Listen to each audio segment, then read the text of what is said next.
ولا تقتلوا أولادكم خشية إملاق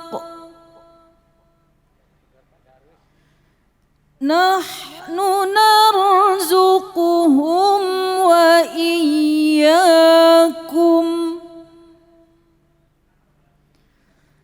إن قتلهم كان خطأ كبيرا صدق الله العظيم. Sadaqallahul azim. Pada saat kita mendengarkan Al-Quran, walaupun kita tidak membaca, tentunya kita berharap ayat-ayat Al-Quran itu bisa masuk ke dalam relung kalbu kita. Dan pada saat kita benar-benar menyimaknya, tentu itu akan menggetarkan hati kita. Semoga itu termasuk salah satu cara Allah untuk mengingatkan kita untuk kembali lagi di jalannya. Nah, untuk itu pada hari ini, ayo kita ingatkan lagi, ya, kita kaji lagi, khususnya bagaimana Islam mengajarkan untuk mendidik anak, ya, bagaimana Islam mengajarkan kita dalam rangka untuk membesarkan anak-anak kita. Nah, untuk itu langsung sama-sama kita simak kajiannya bersama dengan guru kita Ustadz Randy Tanjung. Fadhol Ustadz. Bismillahirrahmanirrahim. Assalamualaikum warahmatullahi wabarakatuh. Waalaikumsalam warahmatullahi wabarakatuh. Bismillah, alhamdulillah, la haula wa la quwwata illa billah, amma ba'du. Hadirin kaum muslimin wal muslimat yang mudah-mudahan dimuliakan oleh Allah Subhanahu wa taala. Yang sama-sama kita hormati dan muliakan pengurus masjid dari DKM Masjid At-Taqwa yang mudah-mudahan dimuliakan oleh Allah Subhanahu wa taala. Para pemirsa Cahaya Hati Indonesia iNews TV yang saya hormati dan muliakan, serta pembawa acara kita Bapak Ustadz David Kholik yang mudah-mudahan Allah Subhanahu wa taala memberikan keberkahan untuk kita semuanya. Amin ya rabbal alamin. Ibu, kita akan membahas tentang surat Al-Isra ayat 31. Ibnu Abbas menyatakan bahwasanya turunnya ayat ini adalah dikarenakan ketika zaman jahiliyah dahulu, itu ketika lahir anak perempuan langsung dibunuh. Langsung dikubur hidup-hidup. Karena mereka beranggapan bahwasanya ketika melahirkan anak perempuan ini dapat menyusahkan keluarganya. Tidak bisa membantu keluarganya, sehingga mereka punya pendapat jahiliyah bahwa itu semua harus dibunuh agar tidak bisa menjadi beban untuk keluarganya. Jadi dibunuh hidup-hidup. Maka turunlah ayat ini, surat Al-Isra ayat 31. Bismillahirrahmanirrahim. Wala taqtulu auladakum khasyata imlaq, kata Allah. Janganlah kamu membunuh, kata Allah, anak-anakmu karena takut yang namanya kemiskinan. Karena semua apapun yang ketika Allah titipkan amanahnya kepada kita semua, ini sudah menjadi tanggung jawab Allah Subhanahu wa ta'ala. Jadi jangan khawatir. Ketika kita menikah, alhamdulillah dikaruniai seorang anak. Berapa banyak orang yang telah menikah, lama pernikahannya, lama usia pernikahannya, namun belum memiliki anak. Ada nggak Bu yang seperti itu? Ketika kita memiliki anak, maka bersyukur kepada Allah Subhanahu wa ta'ala, kita dikaruniai, kita diberikan titipan oleh Allah. Dan ingatlah bahwasanya titipan Allah Subhanahu wa ta'ala itu Allah akan menjamin semuanya. Maka di ayat berikutnya adalah nahnu narzuquhum wa iyyakum, kata Allah. Sesungguhnya kamilah, kata Allah, yang memberikan rizki kepada anak-anakmu dan juga kepadamu. Jadi semuanya ini telah dijamin oleh Allah Subhanahu wa ta'ala. Jangankan anak kita, kata Allah, wa ma min dabbatin fil ardi illa 'alallahi rizquha. Setiap yang bergerak, setiap yang bernyawa, semuanya telah dijamin rizkinya oleh Allah Subhanahu wa taala. Betul? Kita bisa melihat Bapak Ibu semua, cicak, tahu cicak? Makanannya apa, Pak? Nyamuk. Makanannya serangga, makanannya nyamuk. Itu cicak itu pernah stres nggak? Cicak itu pernah kita tahu nggak bahwa cicak itu galau? Tidak pernah. Kenapa? Makanannya ini nyamuk. Nyamuk bisa terbang. Cicak bisa terbang nggak? Ya. Nggak bisa. Tapi telah dijamin oleh Allah rizkinya ketika nyamuk nempel ke tangan kita atau ke tubuh kita. Kenyang dia nyedot darah kita. Nemplok ke dinding. Betul nggak? Ketika nemplok di dinding, nah kata cicak, makanan gua nih, alhamdulillah. Dicaploklah sama cicak itu. Artinya adalah apa? Serangga saja, binatang saja telah dijamin oleh Allah rizkinya. Apatah lagi kita sebagai manusia, pasti Allah titipkan kepada orang tua kita. Pasti ketika kita dilahirkan, mana bisa kita melakukan apapun, kita belum bisa melakukan apapun, rizki kita telah diatur oleh Allah Subhanahu wa taala. Rizki kita telah dijamin oleh Allah Subhanahu wa taala, maka jangan khawatir ketika kita dikaruniai seorang anak. Allah hanya minta bersyukurlah dan menjaga titipan Allah dengan sebaik-baiknya. Betul? Ya?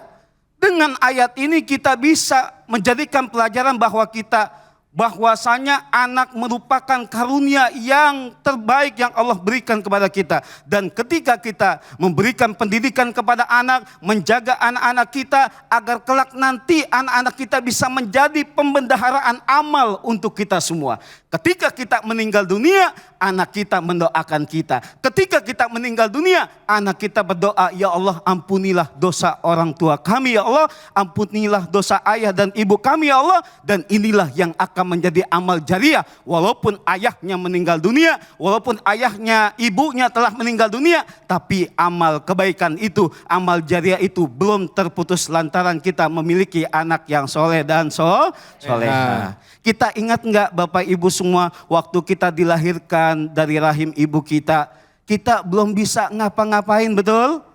Belum bisa cari makan, betul? Belum bisa kita yang namanya mencari sesuap nasi, makanan untuk diri kita.